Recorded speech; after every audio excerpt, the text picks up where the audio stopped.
Merci de vous joindre à nous une fois de plus pour le compte de votre magazine environnemental. Cette fois-ci, je vais m'entretenir avec M. Floribert Boutamba, qui est activiste environnemental. Nous allons parler de cette question qui a secoué le monde entier, la question des incendies dans la forêt amazonienne, mais également ici chez nous dans le bassin du Congo. Monsieur Flori, bonjour. Bonjour madame. Vous êtes sans ignorer que le monde entier était secoué. Il y a peu continue de l'être avec ces incendies qui continuent de ravager le premier poumon, le poumon vert de la planète. Quel est l'impact de cet incendie sur la régulation du climat mondial? C'est un problème hyper sérieux, madame, vu que le monde a 3 poumons, celui de Mekong, du bassin du Congo et celui de l'Amazonie. Et quand un poumon est malade, tout le corps est malade. Et donc, il y a énormément d'émissions de gaz à effet de serre, notamment le CO2, ce qui va augmenter l'effet de serre et qui risque aussi d'avoir une incitation sur la régulation du climat. Donc, il y aura des effets sur le climat. Mais c'est fait pour des raisons peut-être particulières. Il y a des besoins en espace culturel, notamment pour le soja et aussi pour l'élevage. Et donc, c'est une situation assez préoccupante. Il faut prendre des mesures pour justement trouver des réponses pour cela. Je pense qu'au niveau de G7, il y avait une proposition d'un appui, mais aussi le Brésil lui-même est en train de faire un travail, ainsi que la Colombie, parce que la Colombie aussi est touchée par ces mêmes phénomènes. Et donc, il y a de quoi trouver des réponses au niveau de l'espace de l'Amazonie, mais même au-delà de l'espace d'Amazonie pour endiguer ces problèmes. La quantité de CO2 qui a été libérée, y a-t-il moyen de la contenir après? Est-ce qu'il y a des solutions qui peuvent limiter, comme on dit, les dégâts? Bon, est-ce qu'il y a des solutions pour limiter les dégâts? Il faut d'abord éteindre les feux. Ça, ce serait la première des solutions. La deuxième, c'est le programme du pays. À une certaine époque, le Brésil avait pris des résolutions parce qu'il avait constaté que son pays perdait son couvert forestier. Ils ont mis en place des mécanismes à la fois au niveau scientifique, que ce soit au niveau des communautés. Ils avaient ouvert une banque avec des moyens conséquents pour pouvoir donner des financements à toutes les communautés pour faire de la réforestation. Et donc, les couverts forestiers avaient repris et on voyait qu'ils avaient renversé la tendance. Et maintenant, bon, il y a une autre politique, vous avez un autre homme de politique, il y avait des problèmes comme celui-là, il faut trouver des solutions, mais ils ont des solutions, parce qu'ils l'ont déjà fait auparavant. Ok. Alors, après l'Amazonie, c'est les bassins du Congo qui ont été touchés par le même problème, le problème de l'incendie. Cette fois-ci, on indexe les causes endogènes, on indexe les pratiques agricoles qui ne sont pas toujours, on va dire, catholiques. Comment faire aujourd'hui pour concilier le besoin de conserver ces forêts-là, parce que c'est le deuxième poumon quand même planétaire, mais également permettre à ces communautés, c'est-à-dire les peuples autochtones et toutes ces personnes qui vivent et qui dépendent de ces forêts-là? Bon, la situation pour le feu de forêt, c'est une situation annuelle, hein. Elle est continue. Elle ne stoppe pas, c'est pas parce qu'on a maintenant au Brésil que ça reprend au Congo ou ailleurs, c'est continu. Chaque bassin a son problème et même au-delà de ces 3 bassins-là, il y a des problèmes au niveau de l'Europe, de l'Amérique. Pendant un certain temps, on voit dans nos émissions de télé, on voit comment les forêts brûlent. Donc c'est une situation qui vient avec la saison.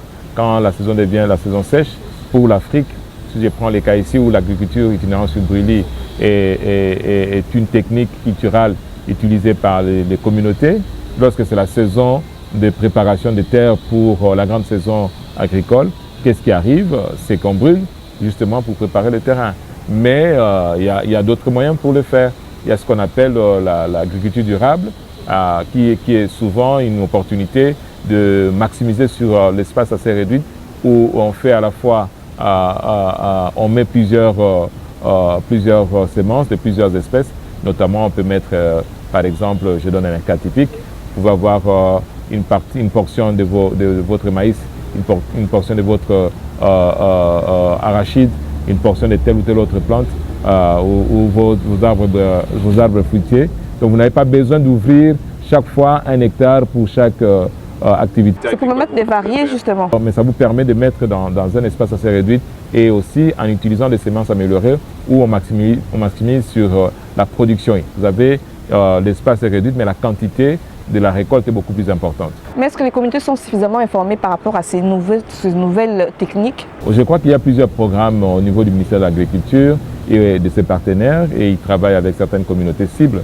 Et même nous aussi, nous avons travaillé dans ce secteur Donc là, il y a des opportunités.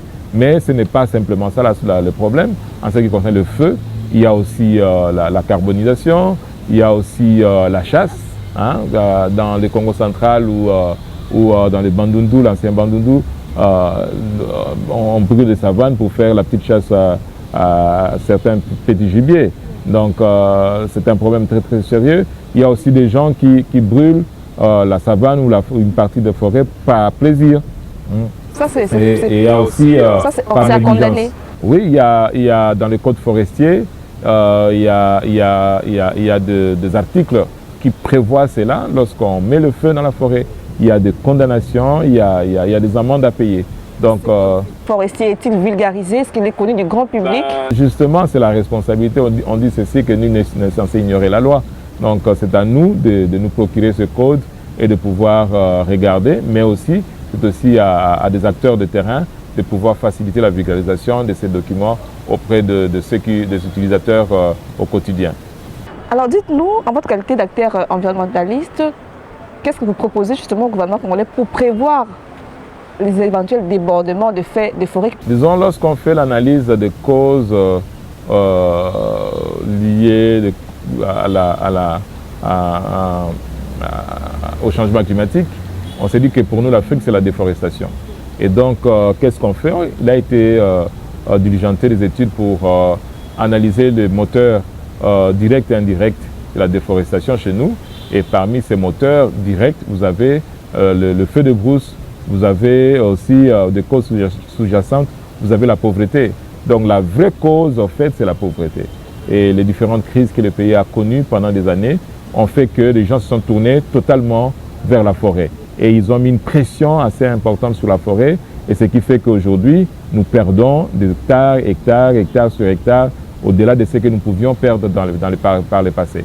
Et aussi, il y a la croissance démographique, dont le pays ne cesse de croître en termes de population. Et donc, cette population a besoin de se nourrir. Et souvent, nous tournons vers le grand marché pour nous qui est la forêt.